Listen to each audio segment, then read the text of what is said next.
Hey, what's up, viewer? Welcome back. Generating my space game Nebulous.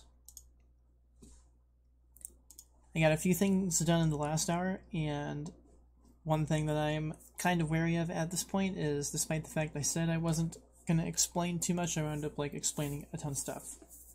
So I'm going to focus on it this time around, and I'm going to proactively try to get out of that mode of explaining everything, even though I could have been even more thorough if I was talking through everything. And I'm hoping that'll help me get a few more things complete. I will recap really quickly though. In the last video, we were trying to set up the scanning radius, or excuse me, not the scanning radius, we were trying to set up the scanning system. And to do that, we have to select a selectable that has a scanning capacity, and only activate the UI events in the event the selectable is scanning capable. At the end of the last video, we left off with me not understanding how to register the button callback properly. So that's where I'm going to start taking off from here. I thought about it, and I remember event type can be passed type, and I'm wondering if this is what it wants to see here. If I put a second caret here, it's still complaining, but that's because there's no float coming in, so it's a value. And then end it here. It is still not happy with this. So it says it's not a generic type.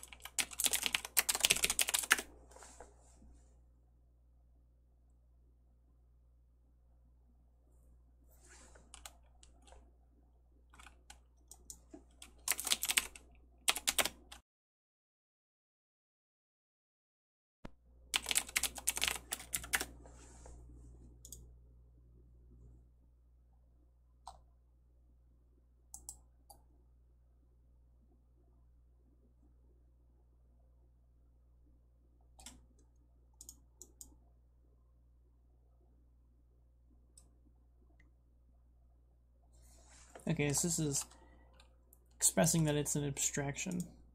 So because it's an abstraction, there is actually a click event in this as an option. And I don't know if this needs a value anymore.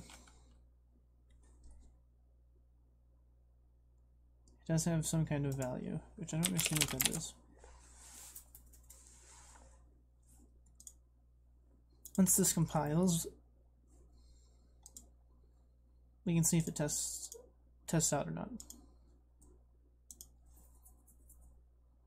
So if I click this, it should console log the word test.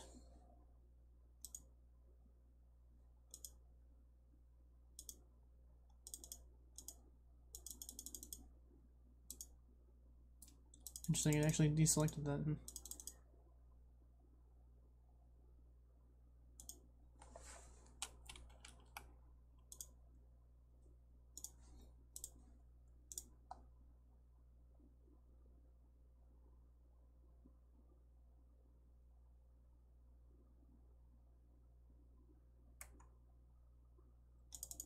It's like a button press button.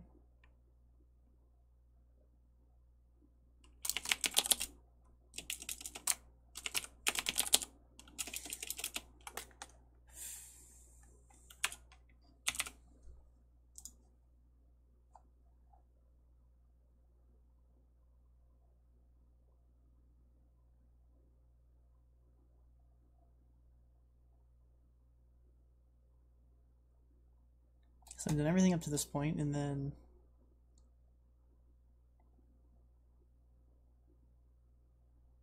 this is going to use an on It's just using a mouse event down.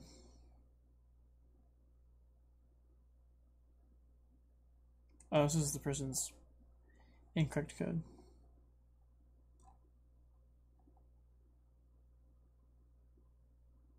Okay, it's saying there's just a click callback.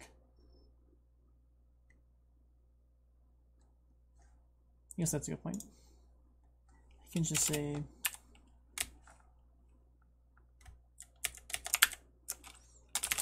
just gonna clicked.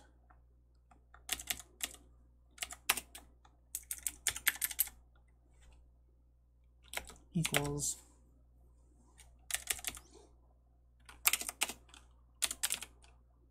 clicked.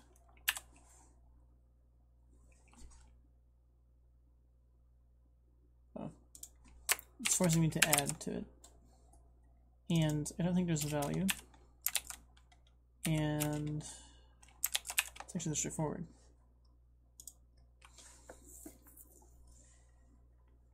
So at this point, there should actually be an event scheduled. So I didn't even need to do that register event thing at all. I was just able to gather the buttons clicked. The sliders don't have a slid option, which is why I was getting into that mode of thinking. But actually it's still not working anyway. But I think that's because I did not actually add the new component to anything. So let me see if I can remember this. I'm trying to remember what I called that component. Let me just take a look here. Active scanning elements, which is under player scanning. So active scanning elements is it's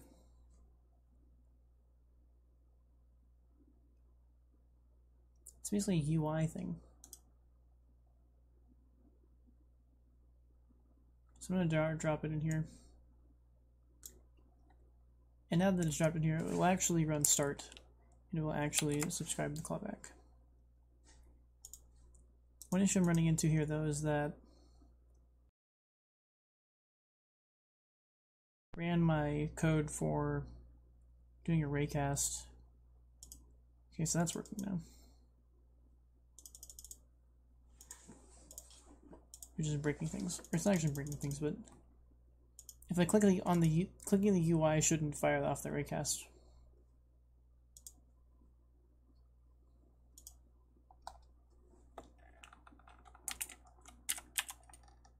Which means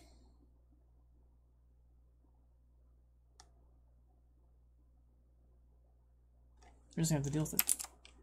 So oops, sorry. It's kind of tacky, but the straightforward thing would be to guard the raycast, so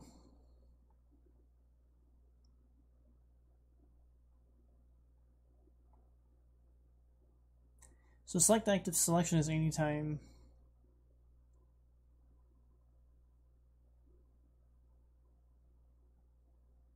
I left click.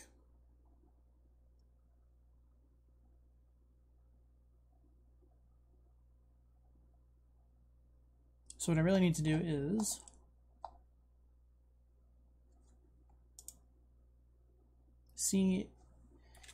let me see if I can. Okay, I've got to take the hit and see if it is on the UI layer or something like that.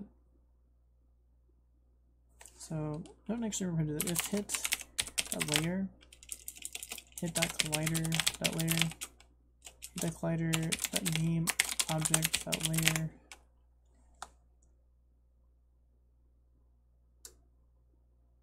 It's not going to work like that though, because the UI element is it's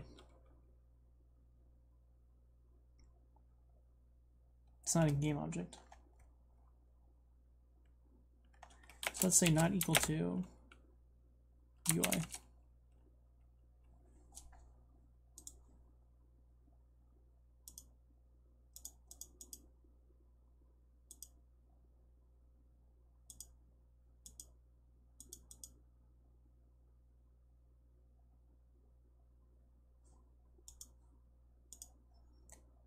guess first thing I can do is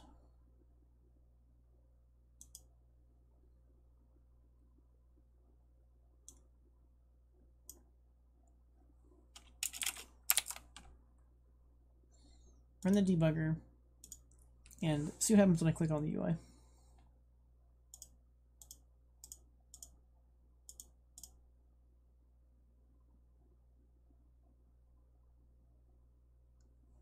I basically in this raycast code need to not run it if I click on the UI, basically.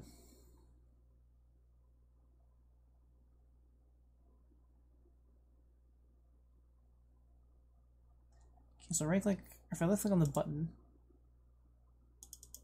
it's not firing off my raycast. But if I select this, it does. I get that part. If I click this, what the heck?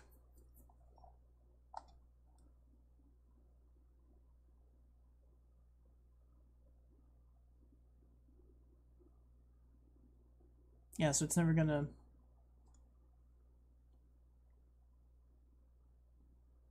There's just no, and it doesn't hit anything because it's on the UI. Man, what the heck? So I'm looking at like, the only thing I can imagine is there has to be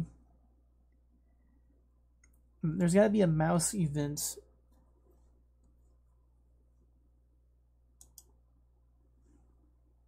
for tracking. There's got to be a mouse event for tracking when the mouse enters the UI. I'm just not familiar with that. So let's see here, Unity 3D, UI Toolkit,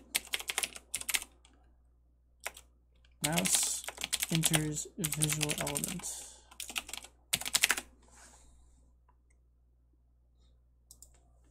And then essentially just, you have to do the guarding with this. So let's see here.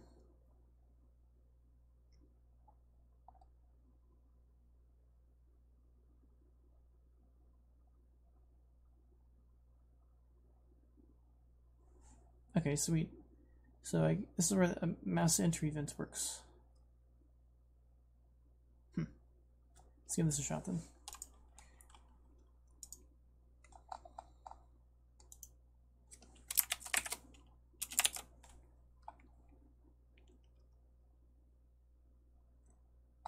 There will probably be a bool in UI data.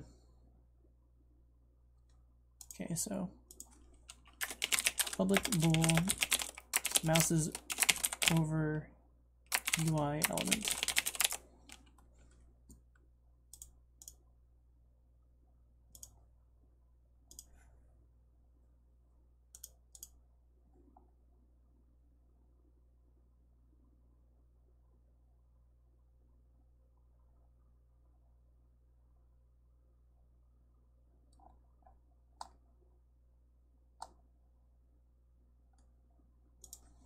And easy enough, just say, so let's see, let's just go if UI data dot mouse is over UI element, it's not equal to true.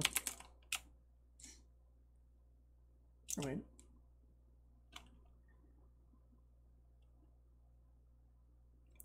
Equivalent to false. So if UI data is over UI element is equivalent to false, then we'll bother to do all of this.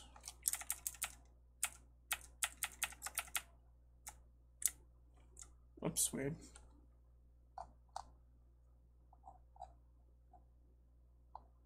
Whoa.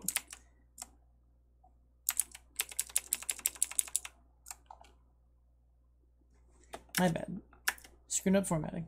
Okay, so let's just grab this like this, and then scooch it up. Tab it over.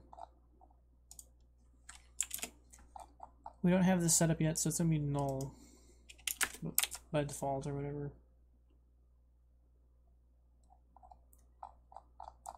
We're going to have to make a new component.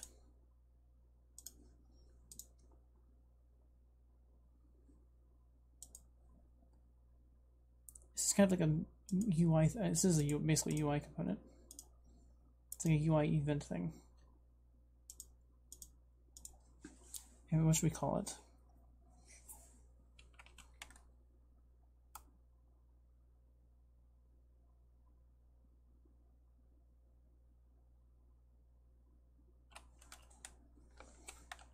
Let's see, so mouse transitions UI surface.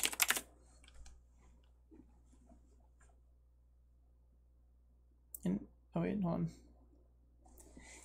Every once in a while it doesn't actually open the script.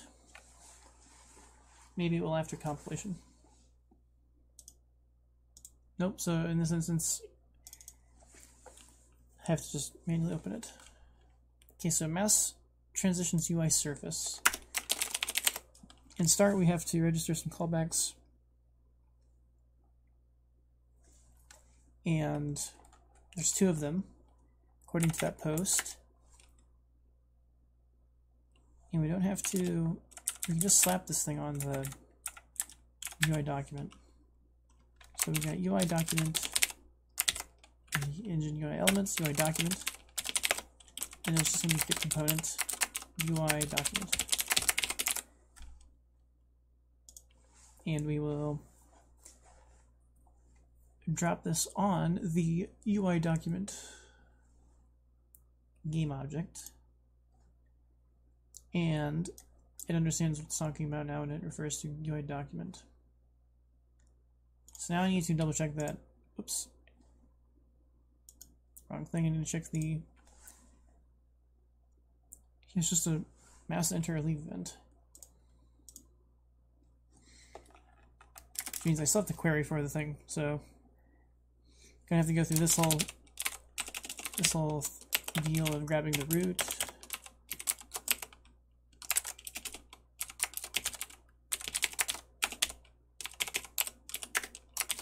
Yeah, another visual element, which will be, oh wait, actually, can I just like, yeah, maybe this will work. Okay, so mouse entry event, and it did have a value. It was like,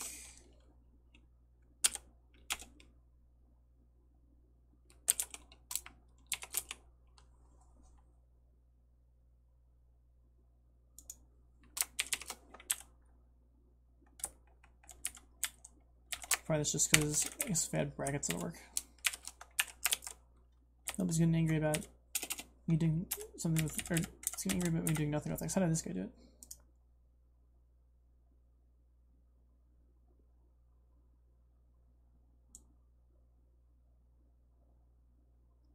Oh, I see what he's doing here.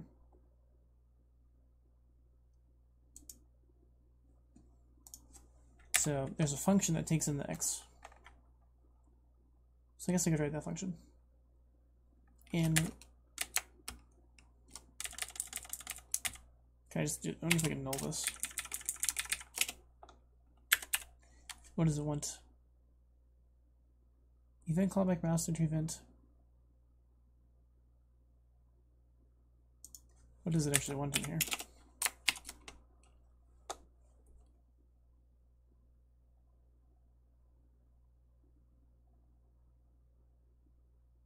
I'm not sure, so let's just say value. And then we're going to open up this bracket so I can actually do something on mouse enter. So when mouse enter event happens, we actually want to grab our UI data and we want to say UI data dot. I'm trying to remember what I called it. So mouse is over UI element. And equals true.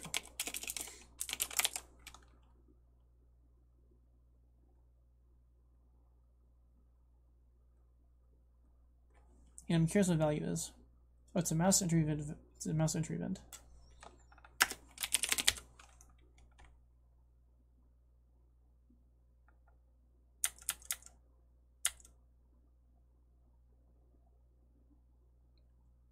Okay, interesting. This actually gives you a lot of cool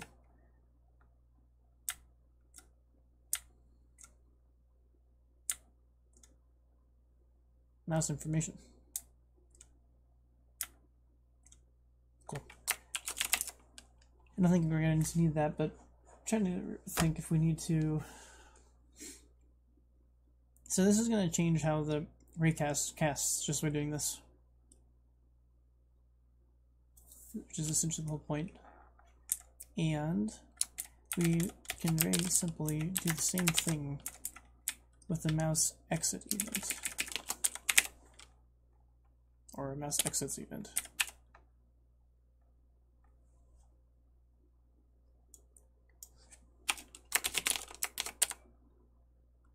Or, oh, it's a mouse leaves event. Okay. And you just change this to false. So if this works, I in fact should be able to stop it from deselecting when it's on the UI. So link the UI data and click play, and we will select the capital planet and attempt to click the button without deselecting the planet. So select this. Oh, now my selector is busted because oh, now it's working weird. Heck.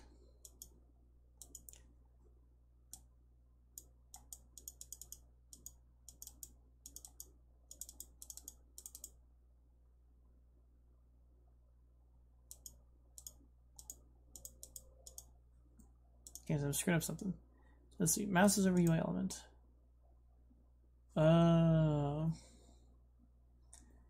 Okay. So I made one step too few here. The root visual element expands to the entire screen. So in fact, I do need to get a different visual element called main UI. That equals root dot q visual element. I'm pretty sure I just called it main element. Or no, main UI. And I just need to shift. I guess I can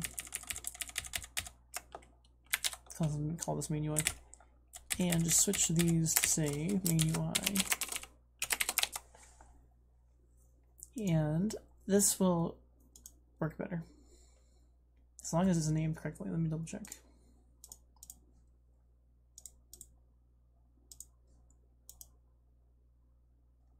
Okay, good.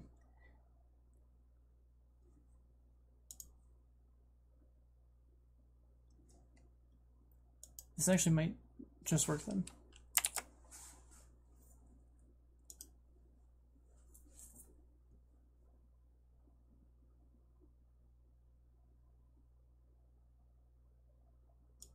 Alright, so that's still working properly. And let's see the switches. Awesome. Look at that. Look at that. How cool is that? That's how real UIs work, like that. See? That's how you do it. That's how you do it. So now if I click this guy, it's still going to be here. And if I click scan, it's running the test code without breaking stuff. Sweet. Perfect. And then if we click out here, it turns off properly. So it's still, oh wait, hold on, actually. So mouse is over UI element, but this shouldn't scan. So if I click this, is it still going to run the scan? Yes, it is. So I still have to fix that.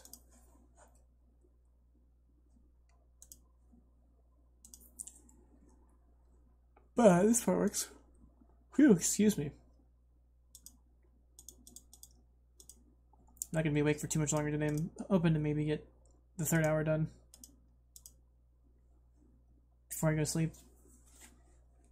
So we've got, so I need to fix this to where if it's quote unquote deactivated, it will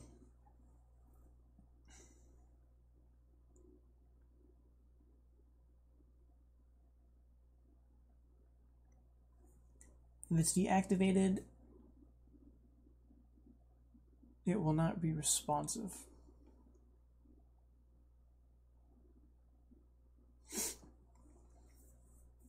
Or okay, that's actually a good point. I just had the thought to test the set enabled, set disabled setting,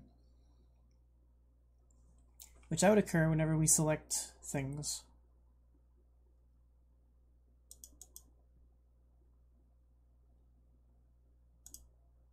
I think that might be in here.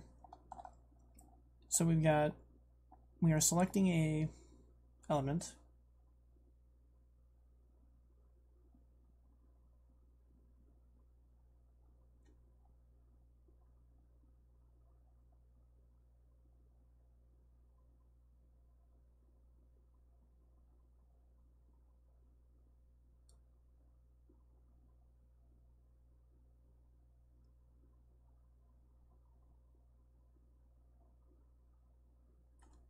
I wonder if we can just do it here. Let's see what happens if I say, so this, okay, so the first thing I'm going to do is say active scanning element.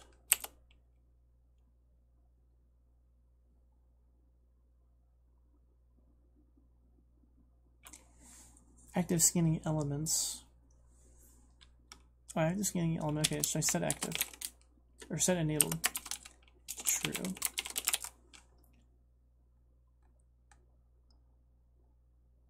And if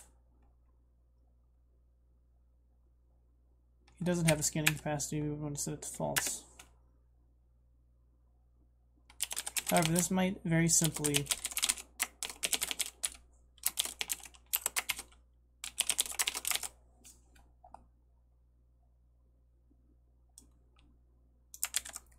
just turn it completely off. Let's see. It might do exactly what I want though, and remove its responsiveness if the thing doesn't scan properly. It would be cool though to freeze it to where you can't actually grab them though and click them and stuff. That would be pretty cool.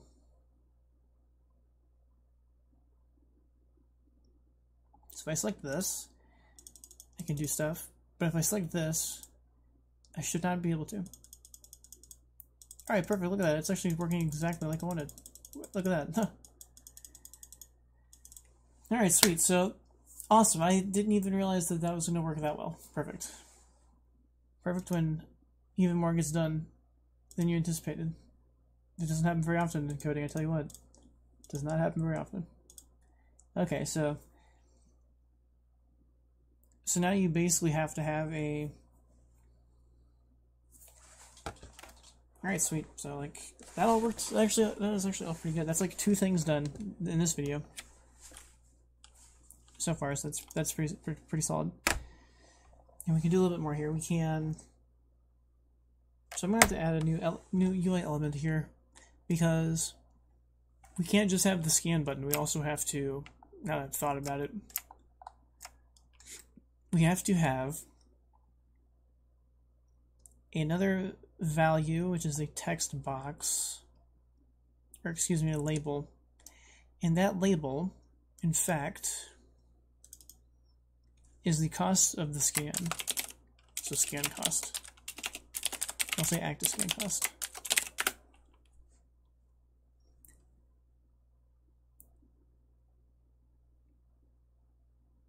I'm not going to use a text. The text is in fact going to be handled in the game. And our background will be black with white text.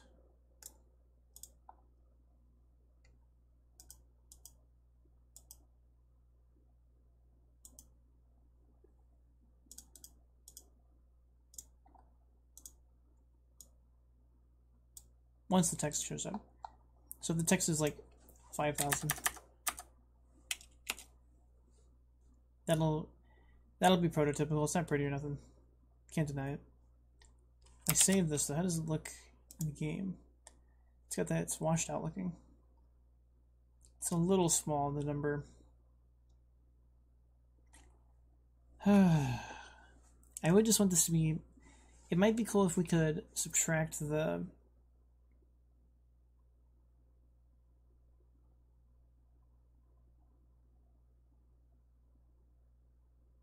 guess what I can do instead is I can actually subtract the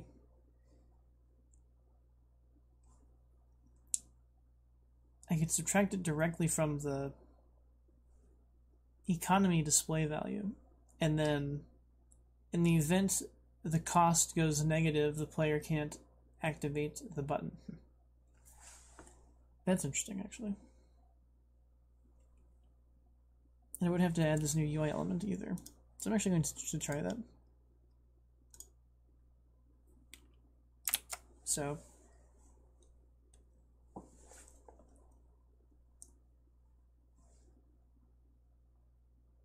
this actually is a UI element.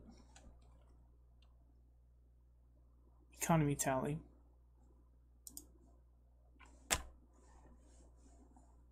Sorry, I'm brain farting just a little bit here, just a little bit. Okay, so I need to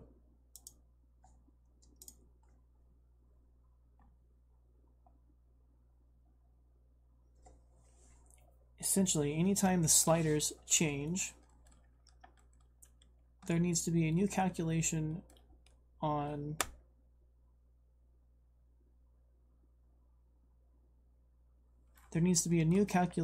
of how much the scan costs. So if I run to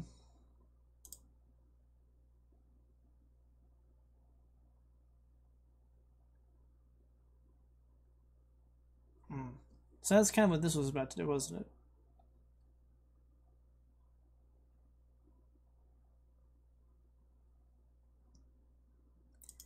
It actually doesn't have to. I don't think anything else needs to know the cost just quite yet. So let's see, your player adjusts scanning radius. Let me open this back up.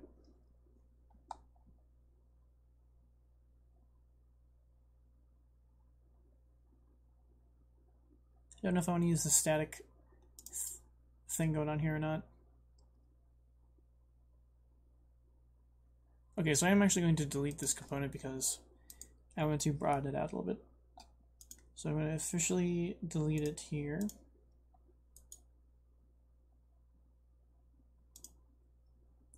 And I'm going to, this is a player scanning component. Oh, I'm just going to delete it in here. Adding and deleting scripts sometimes hangs it on recompile.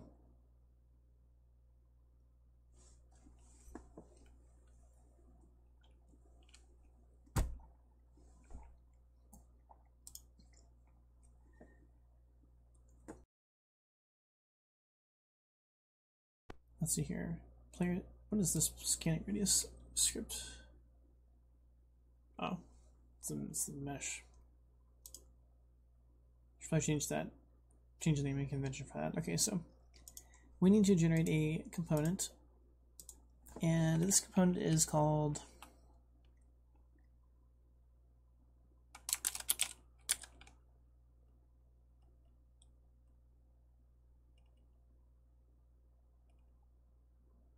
here's what we can do is call this active player scan.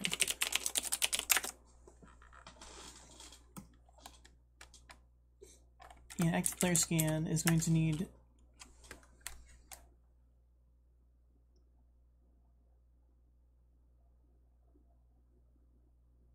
so starting to add a few interesting things.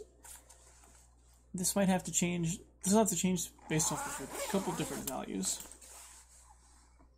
but the primary thing that needs to happen is,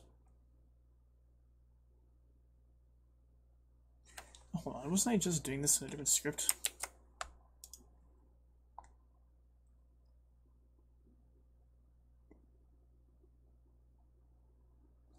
I thought I was already accessing all three components somewhere else, wasn't I?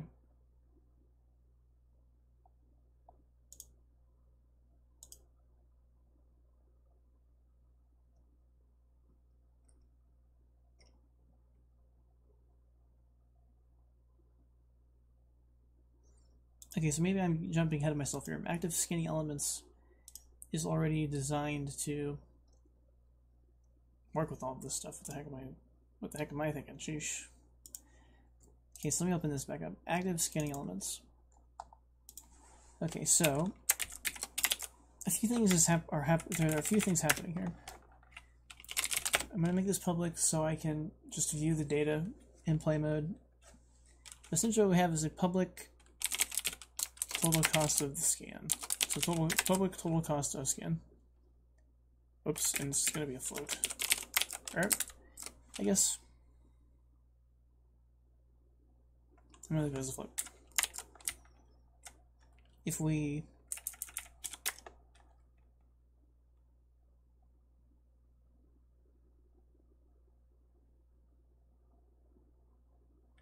okay, so this is collect. Essentially what we do is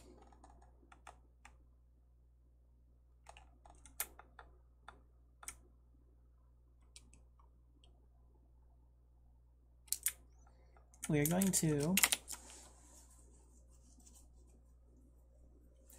actually there's a trick we need to do.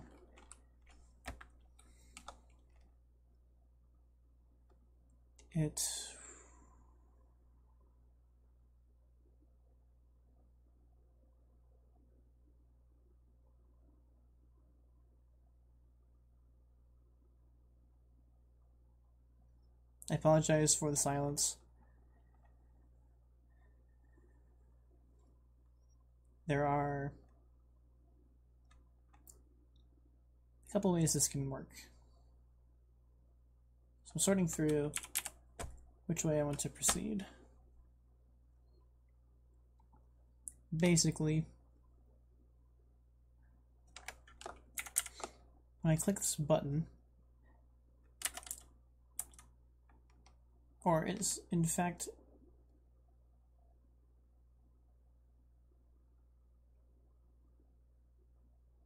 I'm trying to think about how to sort this into all into one class here. When the button is clicked, it needs to fire off the scan and debit the, or excuse, like credit the, it needs to subtract the cost, its cost from the total economy. So in that instance, we will, I suppose, need the public player data, and we are essentially going to say in here, player data dot total economy minus equals total cost of scan, and it's tripping on me though. Oh, this is why I was going to make this an integer. I might have to make this a. I think I'm going to change the. I guess I just cast it. Can't I? For now, I'll just cast it. And what's the trick about it?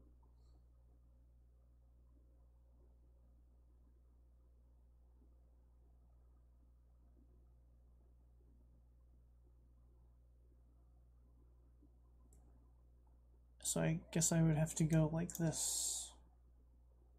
I guess, okay, I'm just going to change total economy to be a floating point number. Although I don't really want it to be a floating point number, to be honest with you. Oh well. Yeah, let me open this up real quick, and I'm just going to change this to a float. It might break in the index counter also, so I have to check now.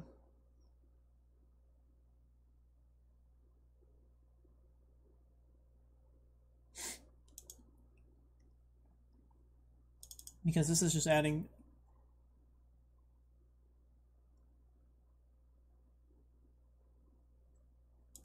it's going to change this to float as well, and it's going to just work.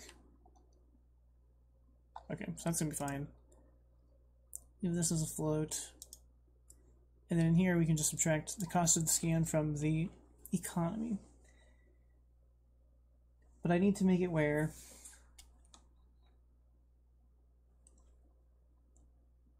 this only happens if the total cost of the scan is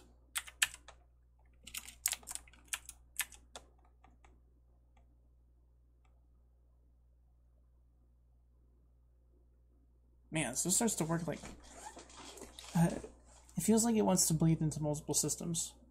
It feels like there has to be a system for, in the event the economy ticks and the button. Okay, so this is where being really tedious about reactivating the button anytime it's possible might not be necessary. However, it would be nice to, it would be required to not have to run to death, basically. Which, once again, not prototypical. It'd be easier just to make it go negative.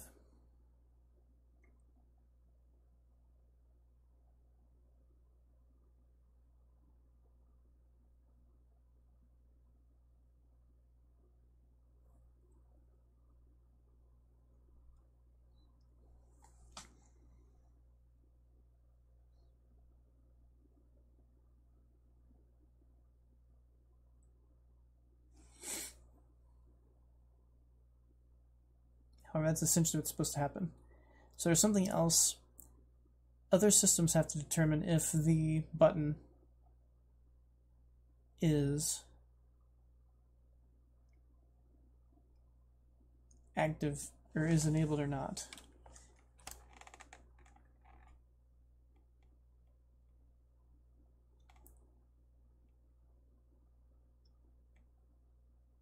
And this is where we're starting to get into these, where we have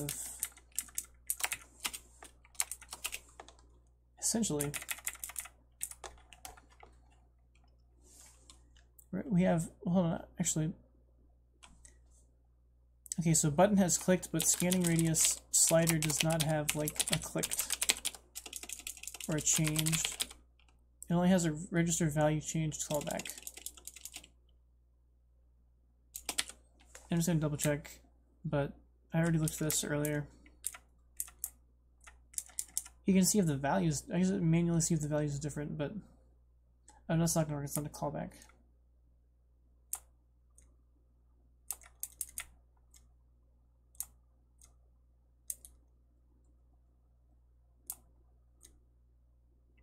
There's a schedule.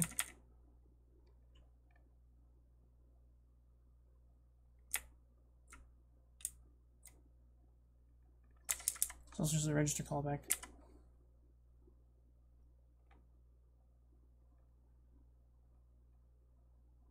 I think that would be the one.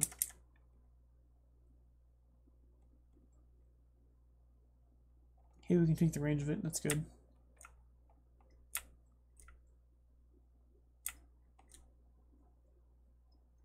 We're gonna need these low and high values later and stuff. And the range, low, high range. Oh, the range could. The range, okay, that might be how we do the arc. Okay. Yeah, this doesn't seem to have an easy thing like the button does.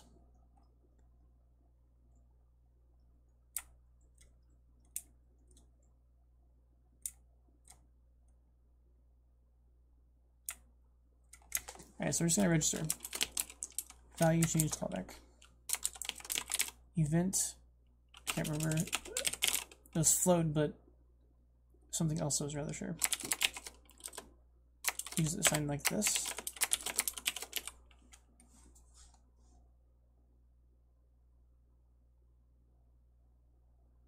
It's called a change event.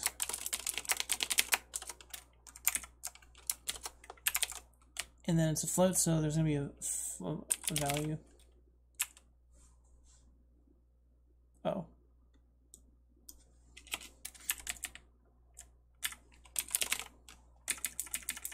Guess this is all supposed to go in here, or what? Okay. But scanning radius is not having it right now.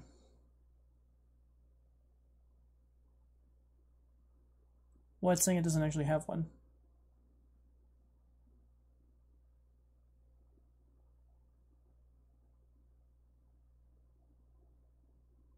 The heck?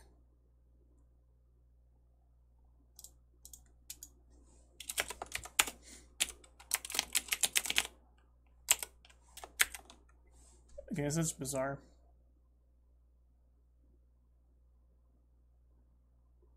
So it doesn't contain a value for that.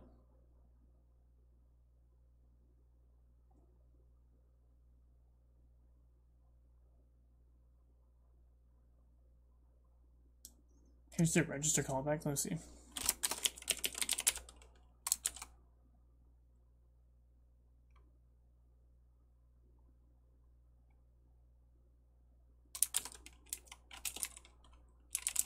Change event. Float. Okay. So then in here, just for testing sake, debug.log value, or okay, so we're going to say radius, and we'll add the value to string. And more or less, we're just going to say the same thing here and here. We're just going to make sure this is called angle instead.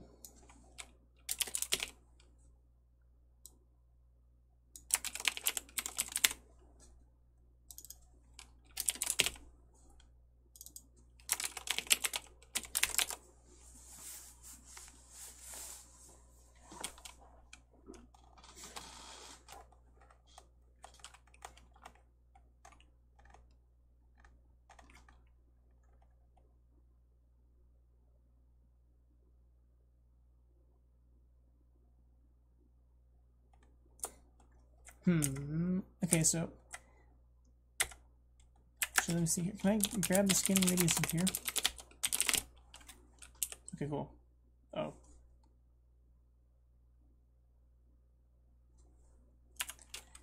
See var thing equals. Okay, so I can actually go out of scope here. Sweet. Let's see if this works.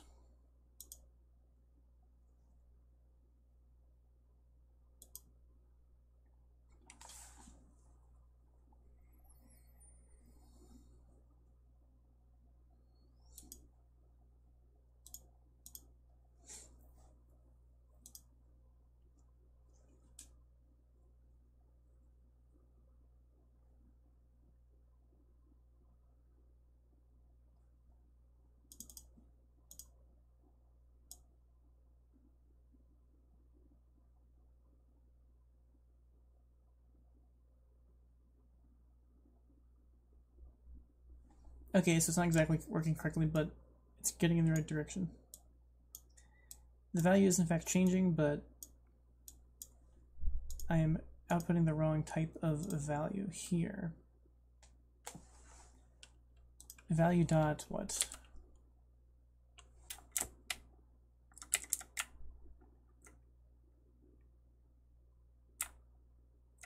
Oh, you can grab the previous value too, interesting.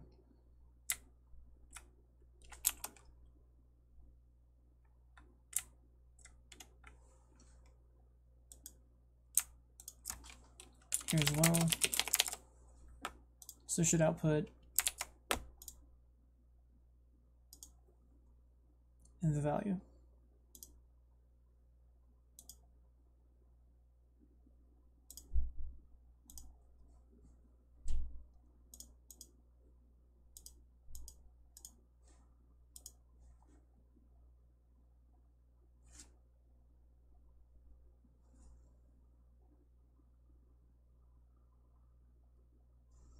So select our planet, and if we move this, it should say, oh, whoops.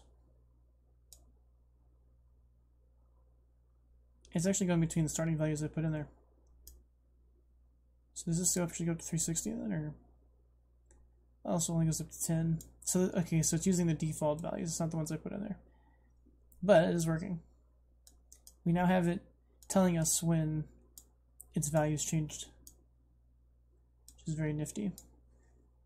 So we are going to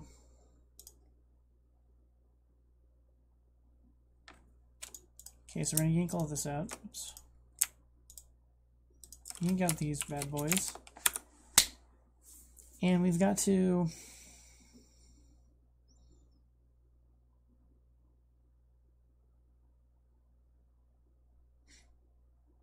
basically do a total cost of scan add every time.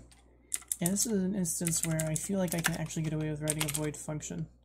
Oh no, I can't, can I? Because... yeah, screw it. Like, I'm not gonna bother with the function. It would be... so total cost of scan equals value.newValue plus scanning angle.value plus, whoops, I didn't put a plus in here. You know what, this is going to take even more thinking than I thought it was going to. So we're going to have to come up with, so basically we want something like this, but, oh, it's not even scoping it in. Shoot.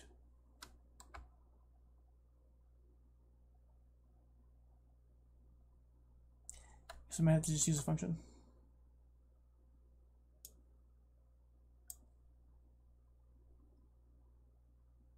I guess this is what I was thinking earlier, where we have a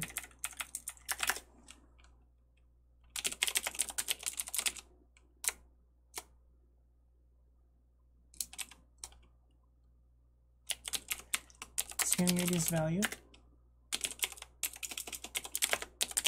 Oh my gosh, scanning angle value and scanning frequency value. And instead, we are going to come in here and say total cost of scan equals the value.newValue plus scanning angle value plus scanning frequency value. And this kind of goes in here and here.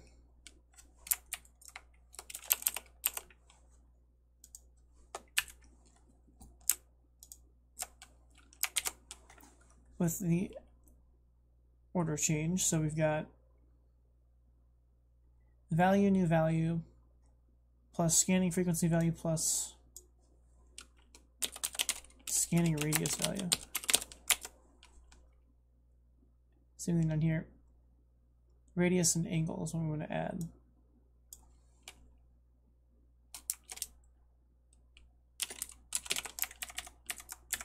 And here we'll change it and call it radius.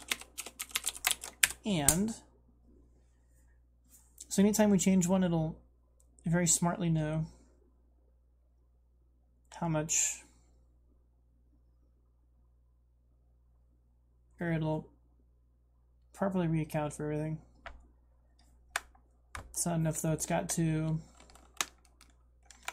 it still has to, the actual, okay, so it's not, the cost isn't linear if the radius is 10, but the angle is way higher, then the cost is going to be way higher. And if the frequency is higher, it's going to be higher. So it's not, it is not a raw linear value like this. There are some ratios.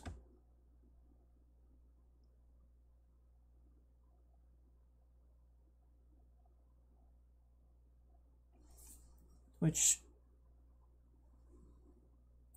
kind of is a player data. So we could put these values in the player data and say scanning radius cost ratio, and essentially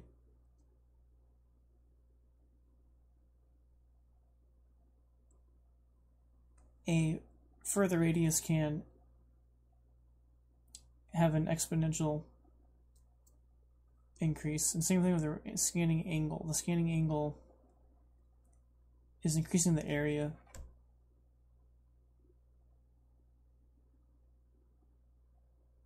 This is going to take a little bit more thinking than I thought it was, just due to the fact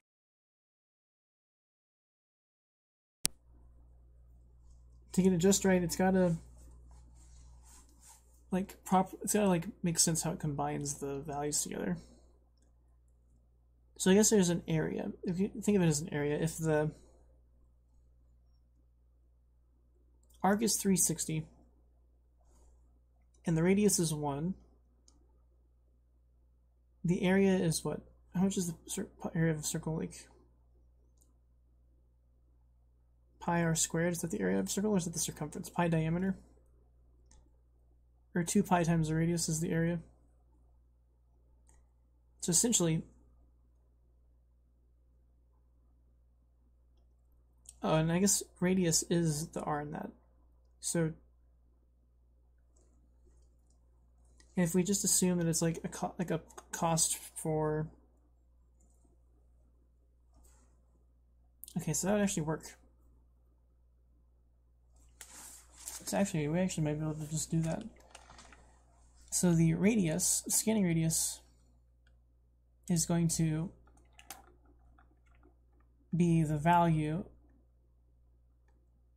times 2, so 2 times the value times mathf dot pi. Essentially equates to the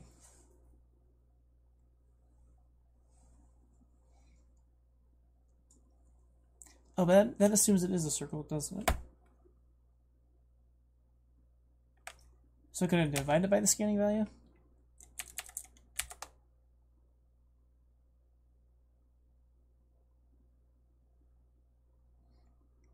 As if it's 2 pi r at 360 degrees.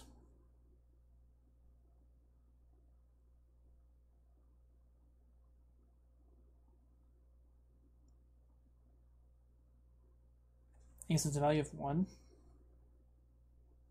2 pi value, new value. So that's going to give me the area of the circle. Or it's going to give me the area of a circle. And then, like, I gotta divide it by the scanning angle.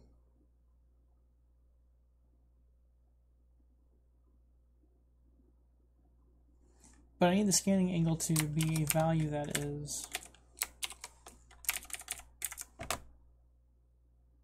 360 converted into 100%. So how do I do that? X over 100 is equivalent to 360 over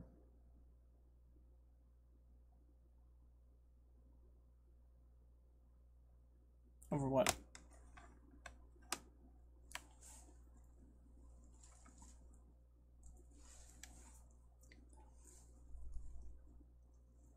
So we're looking for a percentage.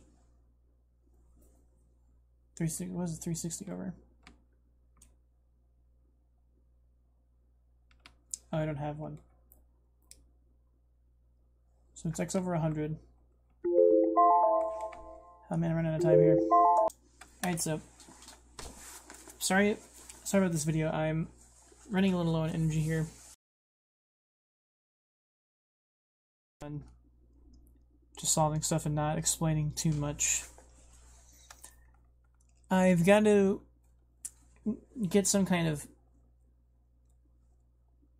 algorithm here that makes sense instead of just having something super random. So I'm going to have to give this a little bit more thought. The idea is pretty straightforward. If essentially it's the area of a circle times radius divided by the angle. So I have to convert the angle of 0 to 360 into the percentage of 1 to 100. So it's like every percent is like actually 3.6%.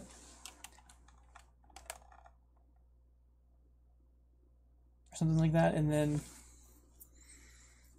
I also have to multiply it by a frequency. And there's got to be some scalars for that too. So I'm probably going to stick the frequency value into the frequency scalar into the